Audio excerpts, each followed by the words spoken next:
My name is Bob Koshinski. I'm owner of All Services West New York, producer of the documentary WKBW Radio's War of the Worlds 50 Years Later, which of course is a celebration of the 50th anniversary of WKBW Radio's 1968 War of the Worlds broadcast.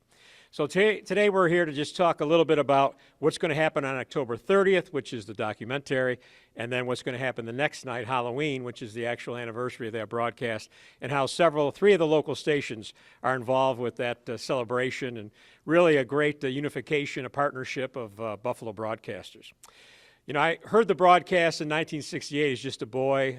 Jeff Kay and Dan Kriegler did a terrific job, just a tremendous broadcast that has gone on to be recognized as undoubtedly the second most famous retelling of the H.G. Wells story on radio. There have been books, movies, documentaries done on the broadcast or done on the H.G. Wells story that almost always includes the job done by WKBW back in 1968. Cindy Abbott, who's chairman of the board, because the Buffalo Film Office is partners with All Services and Niagara County Community College, who is our sponsor. And without them, of course, we couldn't have gotten it done. So I'm going to ask Cindy Abbott, the chairman of the board, to say a few words about the partnership. Cindy? Well, all I have to say are good words because what an incredible group of people that have been a part of this and who did this some 50 years ago. That's the one kudos for that. And to you, Bob, really putting together this documentary. When we bring people to Buffalo, Niagara to look at making movies these days, they know about the rich history that we have here. So congratulations to all of the partners that have put this together and the hard work that you put into it. And for you guys who are absolutely nuts today as you were back 50 years ago and putting together something that scared the bejesus out of everyone, and hopefully we'll do the same this year as well. Thank you, Cindy. The broadcast 50 years ago, October 31st, 1968, so this Halloween, as a tribute to that, the owners of what was WKBW, which is now WWKB, 1520 AM, and they do sports, ESPN Sports, which is fine with me, but they're going to pay special tribute to that broadcast by re-airing it. And for that, I want to bring up the operations manager from Entercom Radio and program director, Tim Wanger. Tim, come on up and talk a little bit about exactly what you have planned for that night. Well, we're happy to be part of this whole thing. It's pretty cool. And as I told Bob when he was filming his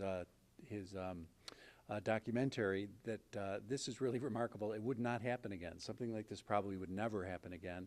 So it's going to be pretty cool that 3 radio stations in town are going to gather together and air it at different times. On ESPN 1520, we're going to air it at 6 o'clock, and we're going to do it back to back. The original episode will air at 6 o'clock, and when it ends, we'll do it again.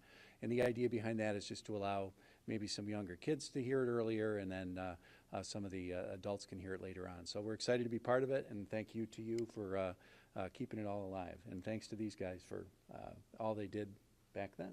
So appreciate it. Thank you, Tim.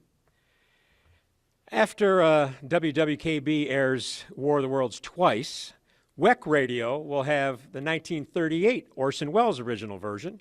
And for that and more on what they're going to do on Halloween night, I want to bring up the program director from WECK, Joe Chili. Joe? Thank you, Bob. I still remember, by the way, the WKBW version. I can remember asking my parents, what does a dramatization mean? Yeah, this is a dramatization, because it used to scare the living daylights out of us when we did it.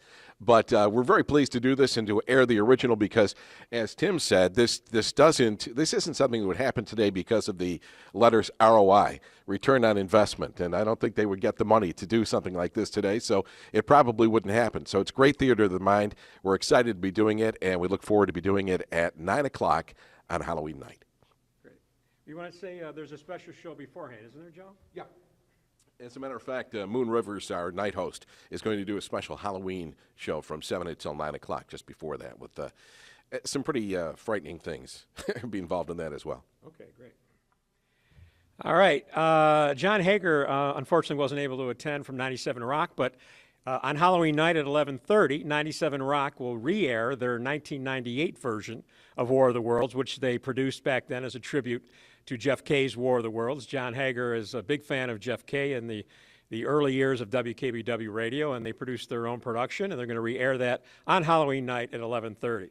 So Buffalo, New York, for only the second time, this happened once before in 1998, but there will be 3 stations with unique individual broadcasts of H.G. Wells' story of Martian invasion, so it should be a very special Halloween. And what we're going to do right now is we talked about the documentary. I've got a brief trailer that's going to show you a little bit more about what to expect that night. I've had some people wonder if is this a radio documentary?